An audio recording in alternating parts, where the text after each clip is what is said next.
তোমরা বিশ্বাস করবে না, মাত্র 10 মিনিটে এই দারুণ লোভনীয় মিষ্টি দই জমিয়েছি। মিষ্টি দই এইভাবে বানালে এতটাই সুস্বাদু হবে যে দোকান থেকে আর কোনোদিন কিনে খেতে মন চাইবে না। আর তোমরা জানলে তো অবাক হবে, মাত্র 500 ml দুধ দিয়েই 1 কিলো মিষ্টি দই বানিয়েছি। আর এই দই বানানো খুবই সহজ, খেয়ে মনে হবে অমৃত। চলো তাহলে আজকের এই দইয়ের রেসিপিটা তোমাদের সঙ্গে শেয়ার করে ফেলি। মিষ্টি দই বানানোর জন্য একটা কড়াই গ্যাসের ওপর নিতে হবে। কড়াইয়ে 500 ml দুধ নিয়েছি, মানে 1.5 গ্লাস মতো দুধ আছে।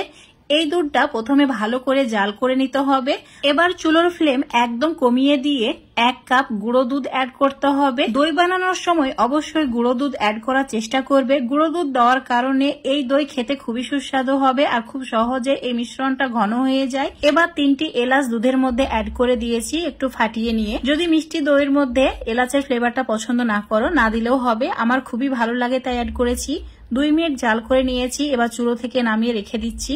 এবারে চুলোর উপর একটা ফ্রাই প্যান নিতে হবে, দিয়ে দিতে হবে 25 গ্রাম চিনি, অল্প 2 চামচ মতো জল অ্যাড করেছি। চুলোর ফ্লেমটা মিডিয়ামে রেখে এইভাবে অনবরত নাড়াচাড়া করতে হবে। কিছুক্ষণের মধ্যে দেখতে পাবে চিনি একদম গলে গিয়েছে আর ঠিক এরকম ফেনা ফেনা হচ্ছে। এবার চুলোর ফ্লেমটা একদম কমিয়ে দিতে হবে। ঠিক যখন এরকম কালার আসবে, ফ্লেমটা একদম অফ করে দিয়ে আবারও এইভাবে নাড়াচাড়া করতে হবে। এবার এই চিনির ক্যারামেলের মধ্যে 1/2 কাপ মতো জল অ্যাড করে দিতে হবে, যাতে চিনির ক্যারামেলটা ভালোভাবে ঠান্ডা হয়ে যায়। ক্যারামেল সম্পূর্ণ ঠান্ডা হয়ে যাওয়ার পরই দুধের মিশ্রণের মধ্যে অ্যাড করতে হবে। তো এখন একটা কাপের মধ্যে ঢেলে রেখে দিচ্ছি। এখন এই দুধের মিশ্রণটা সম্পূর্ণ ঠান্ডা অবস্থায় আছে। দিয়ে দিলাম 25 গ্রাম চিনি আর 25 গ্রাম চিনির যে ক্যারামেল করে রেখেছিলাম সেটা। এই চিনি আর ক্যারামেল খুব ভালো করে প্রথমে মিশিয়ে নিতে হবে।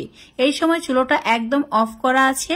তো ভালোভাবে যখন মেশানো হয়ে যাবে, তারপর চুলোটাকে অন করে দিতে হবে। এখানে 500 ml দুধের জন্য 50 গ্রাম চিনি ব্যবহার করেছি। মিষ্টি দইয়ের মধ্যে মিষ্টির পরিমাণটা যদি বেশি খেতে চাও, চিনির পরিমাণটা বাড়িয়ে নিতে পারো। যদি মিষ্টির পরিমাণটা কম করতে চাও, তাহলে চিনির পরিমাণটা কমিয়ে নিতে পারো। মিডিয়াম টু হাই ফ্লেমে ভালো করে জাল করে নিয়েছি, অনেকটাই ঘন হয়ে গেছে।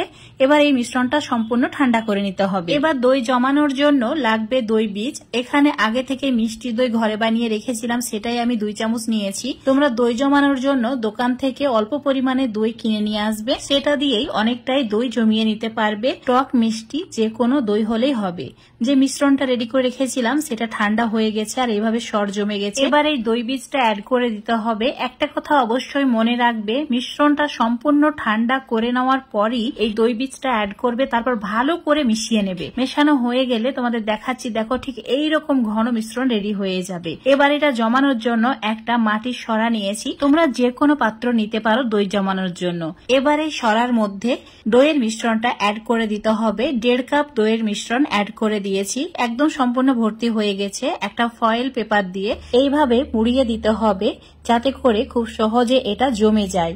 এখন একটা ইলাস্টিক দিয়ে টাইট করে দিয়েছি আর সাইডগুলো ঠিক এইভাবে মুড়িয়ে দিয়েছি। এটাকে সাইডে রেখে দিচ্ছি। আর একইভাবে আরো 3টি ছোট ছোট মাটির পাত্রে আমি মিশ্রণটা অ্যাড করে এটাকে রেডি করে নিচ্ছি।